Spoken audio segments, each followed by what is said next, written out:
just to close, can we just do like a Q&A, which is Yeah. very basic things, Sure. but some quite, things about you as a person. Yeah, sure. What's your favourite drink? Coffee. And favourite food? Lamb. Lamb, I suppose. Movie? Movie.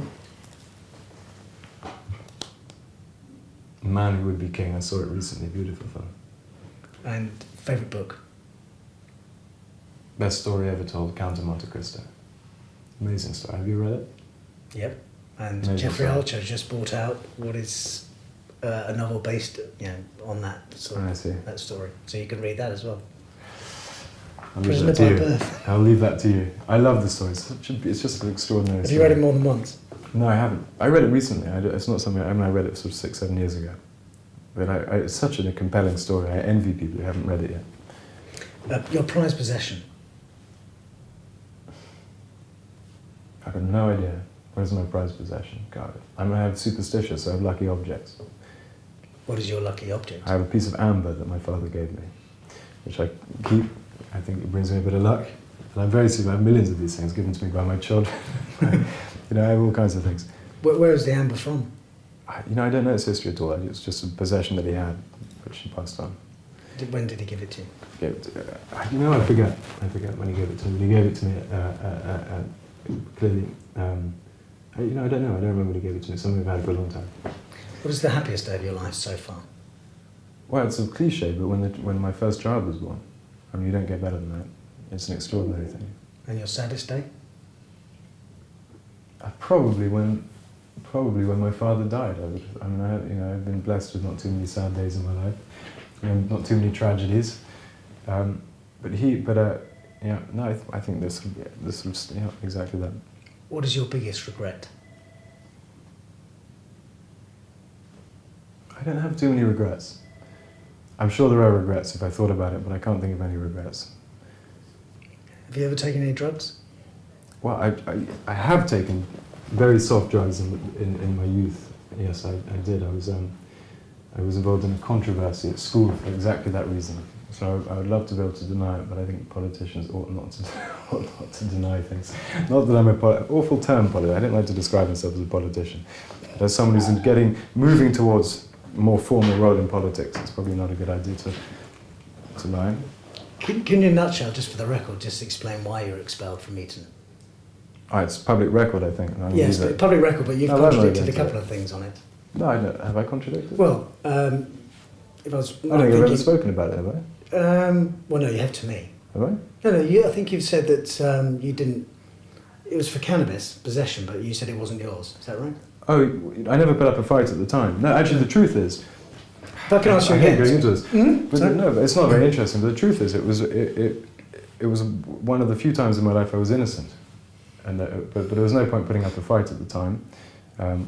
I was never actually expelled, in effect I was, but I remember talking to the headmaster. No one ever said you're expelled, but it was such a routine thing in those days at school. You didn't need to be told you were expelled. When I went back to the school quite recently, I gave a speech there, and I spent quite a lot of time with the headmaster, who is now the provost. And it was an extraordinary experience, actually. Amazing place. It really is an amazing place, that school. Mm. What's your best quality? No idea. I'm a campaigner. I think that's useful. It's useful to be a campaigner. When things are wrong in the world, you need campaigners. That's something that's potentially useful. And if there's one thing you could change about yourself, what would it be? God knows. I don't think it's very useful to spend too much time wondering about these things. You get on with it. I can't think of anything. No, I can't answer that. I'm sure there are plenty of details, but I can't think of anything very dramatic or interesting to say. What's your greatest indulgence? Horses. I love watching the races. I don't do much of that nowadays, I haven't got time, but I absolutely love watching. I could easily spend a lot more time watching the races than I do now, as I used to when I was much younger. Yeah. And betting on the horses. You're quite a gambler. In my heart, I'm a gambler, but I don't have much time to gamble nowadays. But absolutely. I love betting. There's nothing nicer than betting on a horse and watching it come home. It's one of the great highs in life. Much better than any drug that people could take. What is the single piece of wisdom that you pass on to a child? that I would pass on. Yeah. I don't know. I don't think there is a single piece of wisdom. I think you want to stay. You want to be. I think integrity is the key. I think that is the key. You don't want to try to squeeze yourself into an inappropriate box. You want to do what's right. You do whatever you can do. Everyone can do something. It's different for different people, but everyone can do something. Everyone can contribute. I think someone who lives a life without contributing to making the world in some way a more interesting or better place, I think they probably wasted an opportunity. Do you pray? No. What do you think happens after death?